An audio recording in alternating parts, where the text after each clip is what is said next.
কোন অবস্থাতে নামাজ ত্যাগ ইসলামে অ্যালাউড না। আপনি লক্ষ্য করুন, নামাজ আপনি দাঁড়িয়ে পড়তে পারছেন না, ইসলাম বলে বসে পড়ো। বসে পড়তে পারছেন না, আল্লাহ বলেন শুয়ে পড়ো। শুয়ে শুয়ে আপনি হাত পা নাড়াতে পারছেন না, ইসলাম আপনাকে নির্দেশ করছে মনে মনে তুমি নামাজ আদায় করো। আপনাকে ওযু করে নামাজ পড়তে হবে, ওযু করতে পারছেন না, ইসলাম বলে তুমি তায়াম্মুম করো। আপনি তায়াম্মুম করতে যদি অপারগ হন, তায়াম্মুমের ব্যবস্থা নাই, ওযুর ব্যবস্থা নাই, তাহলে যে অবস্থা আছেন সে অবস্থা আপনাকে নামাজ আদায় করতে হবে। নামাজের জন্য সতর ঢাকা ফরজ, কিন্তু এমন কোন পরিস্থিতিতে আছেন আল্লাহ মাফ করুক আপনার সতর ঢাকার ব্যবস্থা নেই, তাহলে ওই অবস্থায় আপনাকে নামাজ আদায় করতে হবে।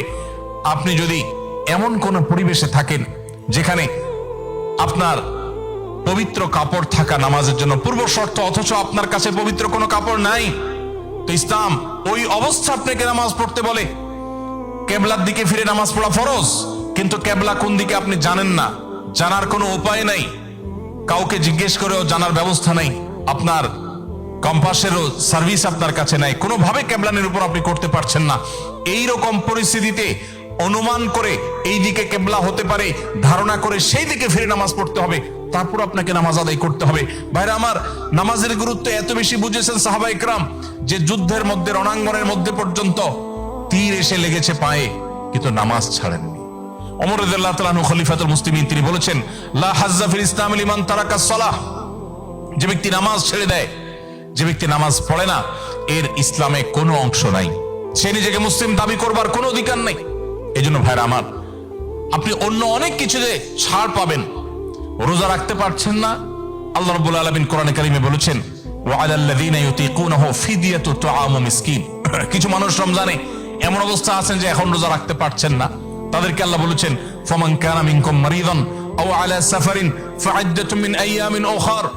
কেউ যদি অসুস্থতার কারণে, সফরে থাকার কারণে রোজা রাখতে কষ্ট হয়, তাহলে সে রমজানের রোজা না রেখে এই কয়েকটা রোজা, যেগুলো সফর কিংবা অসুস্থতার কারণে, কারো জ্বর হয়েছে, অসুস্থ হয়েছে, রোজা রাখাটা টাফ হচ্ছে, তার পানি পান করতে হবে, তাকে মেডিসিন নিতে হবে, না হলে তার বিপদ হতে পারে, এইরকম সিরিয়াস পর্যায়ে অসুস্থ হলে আল্লাহ তাআলা তার জন্য কোরআনে বিধান দিয়েছেন সে এই রোজাগুলো ভেঙে রমজানের বাইরে অন্য সময় রোজা রাখতে পারবে। আর যদি কারো রোজা রাখার ক্ষমতা একেবারে শেষ হয়ে যায়, ওয়ালাল্লাযীনা ইউতীকুনাহু ফিদিয়াতু তুআমু মিসকিন, কারো রোজা রাখার একেবারে ক্ষমতা নেই, তিনি অসুস্থ হয়ে পড়েছেন বা বার্ধক্যজনিত কষ্টে তিনি বয়সের শেষ প্রান্তে এসেছেন, রোজা রাখতে পারেন না, আর এই ব্যক্তির জন্য রোজার বিকল্প হিসাবে খাদ্য বিতরণ করতে বলা হয়েছে। মিসকিনকে, একজন মিসকিনকে একদিনের খাবার দিয়ে দিলে একটা রোজার বিকল্প হয়ে যায়। এইরকম ব্যক্তির, যে ব্যক্তির রোজা রাখার ক্ষমতা নাই বার্ধক্যজনিত কারণে, অথবা এমন অসুস্থতা যে অসুস্থতাতে কখনো আর সুস্থ হওয়ার সম্ভাবনা নেই, তার জন্য ফিদিয়ার ব্যবস্থা রেখেছে ইসলাম। কিন্তু নামাজের ব্যাপারে ইসলাম কোনো বিকল্প দেয় নাই। ভাইরা আমার, নামাজ এমন একটা ইবাদত যে এটার কোনো বিকল্প না, যে ঠিক আছে নামাজ পড়তে পারো না, তুমি সাদাকা দিয়ে দাও, এটা হয়ে যাবে, এরকম কোনো বিধান কোরআন হাদিসে নাই। অতএব আমরা যদি নিজেদেরকে মুসলমান পরিচয় দিতে চাই, আমাদের ইসলামটাকে আমরা ধারণ করতে চাই, তাহলে আমাদের 5 ওয়াক্ত নামাজকে সর্বোচ্চ গুরুত্ব দিতে হবে, যেই কোনো পরিস্থিতিতে আদায় করতে হবে।